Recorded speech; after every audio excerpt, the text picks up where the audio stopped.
Hi everybody, it's Joy from Joy of Craftin', and I am here for my tip of the week. This week, or the last couple of weeks, you probably noticed I haven't been posting a whole bunch because I have been doing a massive organization of my craft room and cleanup of my craft room, going through things, organizing things. I've got a lot of stamp sets and things that I haven't really labeled and dealt with, so I decided I needed to get the boxes off my floors and I need to get some organization. So I feel like I can come in here and just create and not look at the mess on my floor. So what I want to do is kind of show you how I do some of my organization. So first things first, I'm going to show you my label maker that I love to use, and this is the P-Touch H200. It's from Brother, and it's just a handy dandy little label maker. I got it from Staples, and you can actually print on ribbon on this. It's great for scrapbooking for like titles or journaling, anything like that. And the labels I'm using currently are something like this. So it's white background and black writing, but you can get black with white. There's so many options that you can get. And I found that to get the tape, it's cheaper for me to order it on Amazon than go into Staples. So that's just a little info. This little guy's had a good workout here this last couple of weeks. So I will be back to making videos and crafts and showing you some tutorials and stuff like that here over the next couple of weeks. And we should start getting into some Christmas stuff. So that's super exciting. So what I like to do is when I get new product in, I like to label it right away, but I've been so busy, I just haven't had a chance to do that. So I have stacks of stuff I have to label and put into my collection over months that have just been sitting in boxes, and I use them and I put them back, or just have them there and they don't have a place, and I need to get them in their place. So what I like to do is I like to label everything that I get, and I organize it onto into different sections. So this is a brand new stamp set. I don't even know if I'm supposed to be showing you this actually, but this is coming out here in the new catalog in January. It's the Dragonfly Garden. Actually, I can show you this because I've seen some videos on this already on YouTube. It's the Dragonfly Garden, and we're going to be working with this in November here during our convention, our virtual convention. So this was part of our little package that we got, and I want to label this thing. So I'm going to show you kind of how I figure out how to label this. So all I do is, because with Stampin' Up! You get these nice little cases with the label printed really nicely, but what I do is I categorize each of my stamp sets into different sections. So like I might have I have all my holidays into one section. I have my seasons of the year. I have a lot of floral stamps, so I have a whole section on floral stamps. I have a section on kids stamps, and then I divide them up into girl and boy or baby stamps. This section I'm going to put, I feel like this one is a really good spring section, so I made on my little label maker here one that says spring, and all I'm going to do is cut that off and place it on. And then I have some Dollar Tree baskets that are on a rolling thing, so I can move around my craft room. Like a calyx kind of, but a little bit bigger. I got that from Michael's. I'll show you that in a little bit. And that's where I store my stamps that I'm using currently or have. I don't have enough room for all my Christmas stamps, so I do have those in a separate area, and I just bring them out during Christmas. And then what I do is, if I'm going to be using it in the next 3 weeks, I have a separate tub or box of stamps that I want to be working with projects and things like that. So this one won't go right into my collection right away because I am going to be using this here next weekend for our convention. So that's kind of how I label them. And then I'll show you kind of the box I have. So this is all the stamps I want to be using over the next month or so. And I just have them in this little Dollar Tree basket here. And I just keep them in here, and that way I can just get them really quickly. But I try and make sure they are all labeled. Like this is a new one that's coming out here in November, the Curvy Christmas. So, and I have that labeled Christmas. If this is a set that isn't Stampin' Up, where it doesn't have the label on it very easily, I do label it slightly different, and I will show you that with, this is an alt new stamp set, and it's a Ombre Alpha stamp set. So because it's not a really big, nice title on here, I've put the title on here, and then I have put this in my alphabet stamp set section. So that's how I can know where that goes. And what I do is, because this one just comes in normal packaging, not the nice cases, I've gotten rid of that packaging because that rips after a while.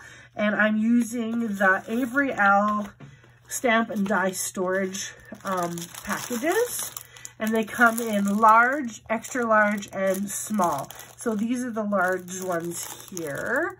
And they have their, they're really nice and thick plastic. I'll pull one out here just to show you if you can kind of see it on the camera. They're nice little pockets. They're made of like a little bit heavier plastic, so they don't rip really easy. And you just you can label them, do whatever you want. Your dies can fit in here really nice. I'm going to show you something with that in a little bit. But that is how I deal with my stamps. Another thing I like to do when I get new stamp sets, especially ones that are going to be colored, is I will take the time, which I did this last couple weeks, and I stamp them out. So this is a whole bunch of stamp sets that I have gotten that I have not dealt with, and I have stamped them out, and I do multiples of each. So I try and do 3 of each of the images that I need to color in, and then I have them in a little box, and when I have time, when I'm watching TV, I'll sit and color them and then cut them out, and I will put them inside the little pockets, and I can use them for whatever I'm going to do. If I'm going to do a card, a scrapbook page, anything like that. But they're already pre-colored and kind of done up. Here's some Christmas ones, Christmas trains, and different things that I've done. I haven't done this in a while, so I kind of sat down and did a whole bunch of them at once. So I do have a lot of coloring to do, and I do it on either 12 by 12 or 8.5 by 11, just depending on how much I have right now, because I have so many of them. I did them on a 12 by 12 sheet, and I leave enough room if I have a die, I can die cut them. If not, I can cut them out. But I fill the page, and I just sit down and watch a Netflix show or whatever and color. So that's kind of one thing I do. That way I also find that you're not going to lose those stamp sets, because once you file them, sometimes you forget about them. So this way I'm going to use them right away and have them ready to go for a card. Like I've got some cute little princess stamp sets. I have kids' birthdays coming up. I can color these up, cut them out, and make some cards really quick and easy. I'm not searching for things and looking through things. I have things right here ready and on hand. Okay, so when I am going to be dealing with my punches, this is the Dragonfly punch that goes with the Dragonfly stamp set I just showed you. And this is the Banner punch. It's a well-loved punch that is in our Christmas catalog right now, currently. So these punches from Stampin' Up! Come, specifically this one, comes with different measurements you can put in to cut the little banners.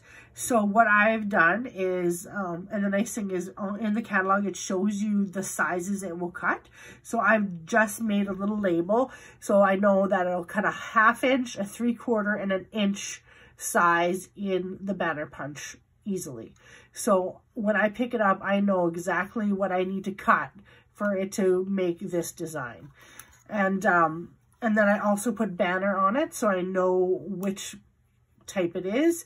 And so if I am going to be talking about a certain punch, I can see the name right away, and I know what to grab, and I know what to use. Okay, so I've done a couple here. I'm going to show you kind of what I do. Again, I just printed out, I looked in the catalog. This is a classic label punch.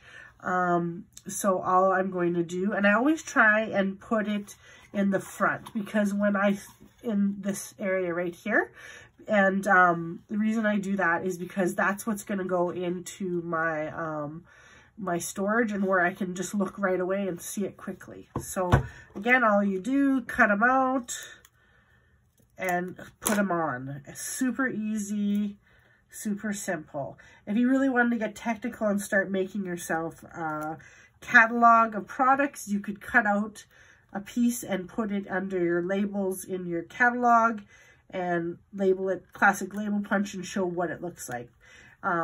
I wish I had time to do that, but I don't. So that is one of my goals, is to eventually get my catalog fully up to date, so I can just look through the catalog and find out what I want. You can also do that with your stamp sets. You could stamp them all out, put them into a binder and use them like that. And that is something maybe I'll do later on, maybe. I probably will get my daughter to help me, just because it will be a big project. So for this one, and this is the Dragonfly Punch, all I'm going to do is put the little label on here. And then I know when I put it in my punch storage, where it goes and what I should be looking for. All right, so that's punch storage, and I showed you a little bit how I do my labeling of my stamp sets. Next thing I want to show you is how I deal with my dies, which I'm working on currently. So there is a couple of different ways you can do that. When you get Stampin' Up! Dies, I'm going to show you how they come. They come like this, and they actually come in their own little containers, so you don't really have to use those Avery Elle labels, the little bags, the little pockets, because you already have them like that. So they come in this little plastic wrap. Just pull it off. It's already nicely labeled for you, like so. And these are the Joy dies. So because it's pretty small, I will put Joy dies on here, just because then I can see them a lot quicker. So they come in this little pocket like that. But one thing is they come on this sheet here, which is a nice piece of thicker cardstock, which is great. But as you use them, they are attached with some really sticky tape. But as you use them, and specifically if they are little ones, they don't stick after a while, right? Because as you use them, they lose their stickiness, and which is fine, but you can have a tendency to lose them. So what I have done is I went to the dollar store, but I've also seen them use, if you want something a little thicker, you can use these adhesive magnet sheets. So what, and they are fairly good. I don't have to use the whole one for them, so I still have some little extra, but I cut, and they're easy to cut, so I'll show you how that works here. These aren't my favorite scissors, but I will show you.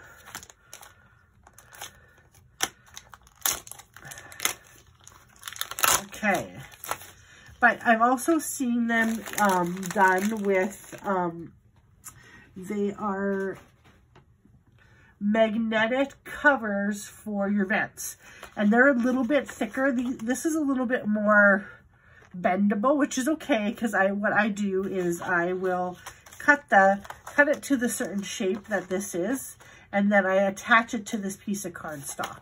But if you wanted something thicker, you could just use a piece of chipboard, and it's adhesive, so you just take the backing off and attach it.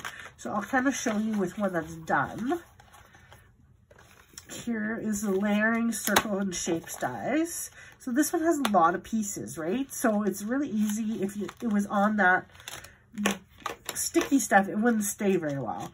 So all I've done here is I've taken that magnetic sheet and attached it to the cardstock that came on it, like so. And now I have them on here. And they stick very well. Can they get knocked off? Yes. It's not like super magnet, but it does its job, right? So that is how I do it. And I just stuck it onto the thing right here. Like, you're not going to have them fall off, right? And then I leave them in the packaging like so, like that. So then they're kind of protected, and they're in this guy right here. And this is a really nice thick packaging they come in. So, and that's how I put layering circles, and I put shapes on here, so I know this is a shape one. So, and then if I don't have that, I will use the pocket and the little scraps to do something like this. So these are spring rubber boots from Simon Says Stamps. So I put spring rubber boots, and then spring for which category it goes into. So that is really handy dandy to have, and that's a great way to store them. But the magnetic vent covers work really well as well. They're just a little bit, because they're thicker, so they're a little bit harder to cut. Like I can cut this with my scissors, or I can cut it with my my regular cutter, and we're good to go. So I don't have to have anything specific. And then I just have a specific basket of all my dies, and I have it right here, and I just have them labeled. And I don't go by company. I just have them by size in this one, because I'm still working on my dies. So afterwards I will put them by category when I'm done. So right now I'm just storing them, and then I'll make little you know, labels and stuff like that to go in between, so I know which section goes where. Okay, so that is a really quick and easy way to organize your stuff. And these, you get one of these in a pack, and they sell for $1.25 at the Dollar Tree. So these are super simple, easy way to make storage for your dies that is a lot easier to use, right? And it's going to just keep them protected a little bit so you don't lose them. Okay, so if you have any questions, please put them below. Next time I will show you where I store everything and kind of why I do it the way I do. So, so we'll see you next time. Have a good week.